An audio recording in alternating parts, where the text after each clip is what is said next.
శ్రీమాత్రే నమ. జై గురు దత్తాత్రేయ నమ.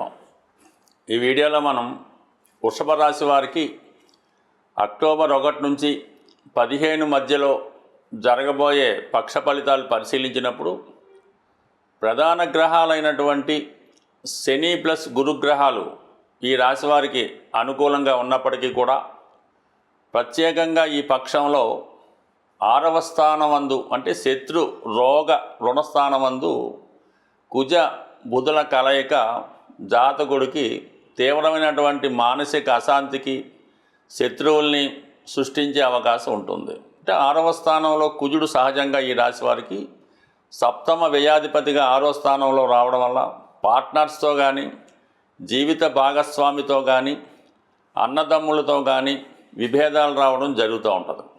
సాధారణంగా ఏదైనా ఒక గ్రహం ఒక రాశిలోకి వచ్చినప్పుడు దానివల్ల పెద్ద ప్రమాదం ఇబ్బంది గట్ట ఉండదు.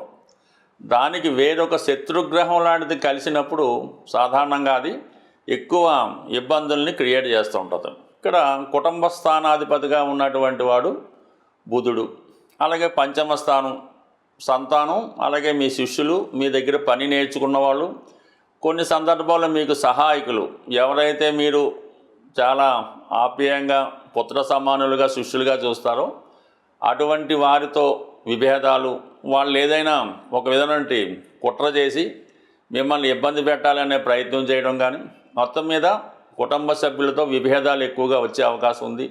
మీ కింద పని చేసేవారి వల్ల కూడా కొన్ని సమస్యలు ఎదురయ్యే అవకాశం ఉంది. ముఖ్యంగా రుణదాతల నుంచి కొన్ని ఇబ్బందులు ఎదుర్కోవడం, ఏదైనా కోర్టు నోటీస్ లాంటిది రావడం, దాని నిమిత్తం కొన్ని సెటిల్మెంట్ లాంటివి చేసుకోవడం, ఏదైనా చాలా వరకు మీకు వ్యతిరేకమైనటువంటి ఫలితాలు సూచించే అవకాశం ఉన్నది. కాబట్టి ముఖ్యంగా బంధు విరోధాలు, ఆర్థిక సమస్యలు, లిటిగేషన్లో చాలా జాగ్రత్తగా వ్యవహరించవలసి ఉంటుంది. ఎవరిని ఎక్కడికి వెళ్ళి మీరు ఆశ్రయించినా కూడా మిమ్మల్ని తప్పనే విధంగా ఆ క్రియేషన్ జరుగుతూ ఉంటుంది. ఇది కొన్ని రోజుల పాటు ఉంటుంది కాబట్టి ఈ సమయంలో చాలా జాగ్రత్తగా ఉండవలసింది. వ్యాపార రంగంలో ఉన్నవాళ్ళు మీ యొక్క అకౌంట్స్, ఫైనాన్స్ స్టేట్మెంట్స్ మొదలైనవన్నీ కూడా జాగ్రత్తగా దాచుకోవడం మంచిది. కొద్దిగా ఆర్థిక పరంగా ఓకే, ఆరోగ్యపరంగా కొన్ని అనుకోని సమస్యలు కూడా ఈ సమయంలో రావడం జరుగుతుంటుంది. ముఖ్యంగా ఈ డయాబెటిక్, అలాగే కిడ్నీ ప్రాబ్లమ్స్ ఉన్నవాళ్ళు కొంతవరకు ఈ సమయంలో తగు విధమైనటువంటి జాగ్రత్త తీసుకోవాల్సి ఉంటుంది. బట్ ఏదైనా కూడా జరుగుతున్నటువంటి దశ జన్మజాతకంలో ఉన్నటువంటి స్థితిని బట్టి ఆధారపడుతుంది. మీకు జన్మజాతకంలో ఇటువంటి అనారోగ్యపరమైనటువంటి సమస్యలు అంటే ఈ డయాబెటిక్, కిడ్నీ సంబంధించిందో అలాంటి ప్రాబ్లం మీ జాతకంలో ఉంటే ఈ సమయంలో దాని యొక్క ప్రభావం ఈ సమయంలో మీకు వచ్చే అవకాశం ఉంది. అలాగే రాష్ట్రాధిపతి, షష్టాధిపతి అయినటువంటి శుక్రుడు చతుర్థ స్థానంలో కేతు గ్రహంతో కలిసి ఉన్నాడు. అందుకని గృహంలో ఏదో ఒక శుభకార్యం, మంచి కార్యక్రమాలు జరుగుతుంటాయి. దాని కొరకు ధనం కూడా ఎక్కువ ఖర్చు అవుతుంటుంది అన్నమాట. అంటే ఏ పని చేపట్టాలన్నా కూడా మనీ టైట్ ఏర్పడుతుంటుంది. అలాగే కామన్గా స్త్రీలకి ఒక అసహనం కలిగించే అవకాశం ఉంది. స్త్రీలకు కూడా ఈ భర్తతో కానీ అత్తవారి బంధువులతో కానీ విరోధాలు లాంటివి రావడం జరుగుతూ ఉంటాయి. అయితే ఈ నెల మనకి ఈ అక్టోబర్ 9వ తారీఖున ఈ శుక్రగ్రహం పంచమ స్థానంలోకి మారడం జరుగుతుంది. పంచమ స్థానంలోకి అది కొద్దిగా వీక్ అయిన స్థానం వల్ల అక్కడ ఉన్నటువంటి రవితో కలియడం ఒక విధంగా యోగం ఏర్పడినప్పటికి కూడా కంపల్సరీగా కొద్దిగా సంతాన సంబంధించిన విషయాల్లో కొన్ని సమస్యలు లాంటివి రావడం జరుగుతుంటుంది. అలాగే ఇతరుల యొక్క కోరికలు అంటే మీ కుటుంబ సభ్యులు ఏవో మిమ్మల్ని అడుగుతూ ఉంటారు, ఈ బట్టలు కొనమనం, లేదంటే ఇంకో మంచి కాస్ట్లీ వస్తువులు కొనమనం, ధనాన్ని అడుగుతుంటారు. అవి సమయానికి మీరు వారి యొక్క కోరికలు తీర్చలేకపోవడం వల్ల కొన్ని విమర్శలు ఎదుర్కోవడం కూడా జరుగుతూ ఉంటుంది. బట్ ఏదైనప్పుడు కూడా ఈ సమస్యలన్నీ కూడా టెంపరీగానే ఉంటాయి.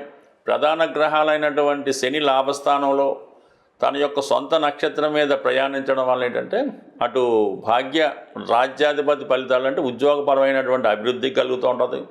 అలాగే పెద్దల నుంచి కొంత సహకారం కూడా లభిస్తూ ఉంటుంది. రాహు దశమ స్థానంలో ఉన్నప్పుడు మీరు అటు సినిమా రంగంలో ఉన్నా, సాఫ్ట్వేర్ రంగంలో ఉన్నా, ఏ రంగంలో ఉన్నప్పటికీ కూడా మీకు వృత్తిపరమైనటువంటి అభివృద్ధి కలుగుతూ ఉంటుంది.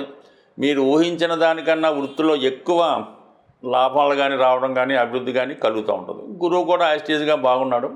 ఎటొచ్చి ఈ కుజ, బుధ, శుక్ర, ఈ రవి, ఈ 4 గ్రహాల వల్ల మీకు కొన్ని సమస్యలు ఈ వారంలో ఈ పక్షంలో ఎదురయ్యే అవకాశం ఉంది. కాబట్టి వీటన్నిటికీ పరిష్కారం నిమిత్తం మీరు కామన్గా ఏదైనా విష్ణు సహస్రనామం లాంటిది పారాయణ చేసుకోవడం, హనుమాన్ చాలీసా లాంటిది చదువుకోవడం, ఏదైనా ఒక హనుమాన్ టెంపుల్లో ఏదైనా తమలపాకుల పూజ లాంటివి చేసుకుంటే ఈ చిన్న చిన్న చక్కాకలు అంటే ఇవన్నీ కూడా కుటుంబ సమస్యలు, క్రియేషను, అలాగే మీ కింద పనిచేసే వాళ్ళ ఇబ్బందులు, అలాగే వాహనాలు లాంటి ఇబ్బంది పెట్టడం, ఇవన్నీ అన్నీ ఉన్నా కూడా సమయానికి ఏది అందుబాటులో లేకుండా ఇబ్బందులు కలుగుతుంటాయి. కాబట్టి వాటి నుంచి బయటకు వచ్చే ప్రయత్నంలో కామన్గా ఈ చిన్న చిన్న పరిహారాలు చేసుకుంటే ఆటోమేటిక్గా ప్రధాన గ్రహాలు బాగున్నాయి. కాబట్టి ఇవన్నీ కూడా ఆటోమేటిక్గా సాల్వ్ అయ్యే అవకాశం ఉంది. ప్రస్తుతం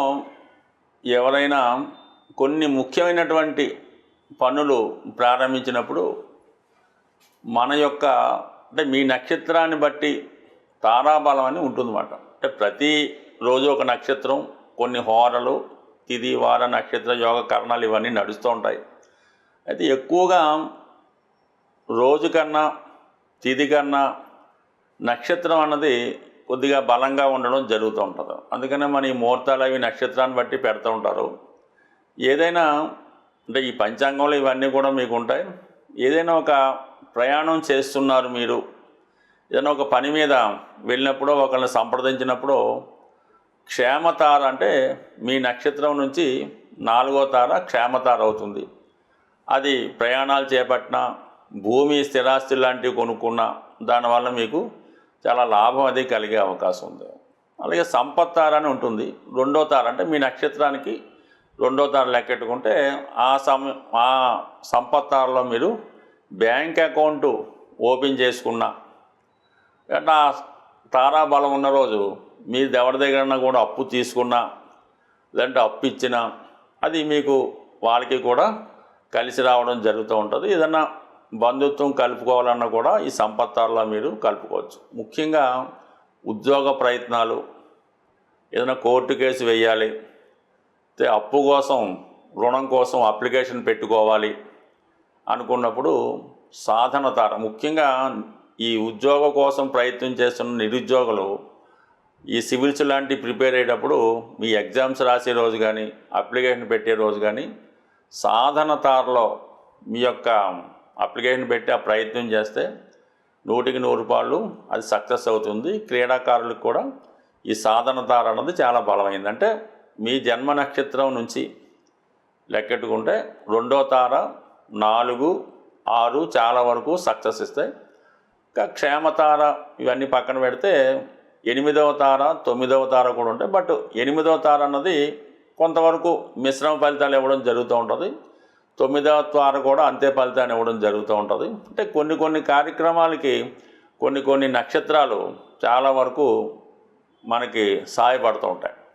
ఏదైనా సక్సెస్ రావాలంటే మీరు కొన్ని నక్షత్రాల్లో ప్రారంభించాలి. ముఖ్యంగా పునర్వసు, స్వాతి, శ్రవణం, ధనిష్ట ఇవన్నీ కూడా చర నక్షత్రాలు అంటారు వీటిని. ఈ చర నక్షత్రాల్లో మీరు ఒక గృహప్రవేశం చేసిన, ఒక ఉద్యోగంలో చేరిన, ఒక యంత్రం, వాహనం లాంటిది కూడా అవి చాలా వరకు సక్సెస్ఫుల్గా ముందుకి వెళుతూ ఉంటాయి. అంటే కొన్ని నక్షత్రాలు తారాబలం లేకపోయినా ఆ నక్షత్రాల్లో మనం పని ప్రారంభించుకుంటే ఆ పని సక్సెస్ఫుల్గా ముందుకు వెళ్తుంటాయి. అలాగే కొన్ని ఈ మృగశిర, అనురాధ, ఈ రేవతి ఇలాంటి నక్షత్రాల్లో కూడా మనం ప్రారంభించినప్పుడు అవి చాలా స్మూత్గా, హ్యాపీగా ముందుకు వెళ్తుంటాయి. అయితే ముఖ్యంగా ఈ దైవానికి సంబంధించినటువంటి ధార్మిక కార్యక్రమాలు, యజ్ఞ యాగాదులు, అలాగే భగవంతుడికి తొందరగా మన విన్నపం చేరాలనుకుంటే విశాఖ, కృత్తిక ఈ 2 నక్షత్రాలకి అగ్నిదేవుడు ఆధిపత్యం వహిస్తూ ఉంటాడు. ఈ నక్షత్రాల్లో మీరు దైవ కార్యక్రమాలు, యజ్ఞ యాగాది హోమాలు చేసినప్పుడు ఆ ఫలితం మీకు తొందరగా రావడానికి కారణం అవుతూ ఉంటుంది. అయితే దీనికి కొద్దిగా పరిజ్ఞానం కూడా అవసరం ఉంటాయి. అలాగే మనం దైనందిన జీవితంలో ఈ హోరలు, అలాగే కామన్గా ఈ నక్షత్రాలు, ఈ ముహూర్తాలు ఇవి చూసుకున్నప్పుడు కొద్ది వరకు మన ప్రయత్నానికి అవి సహకరించి మన సక్సెస్కి కారణం అవుతూ ఉంటుంది. స్వస్తి.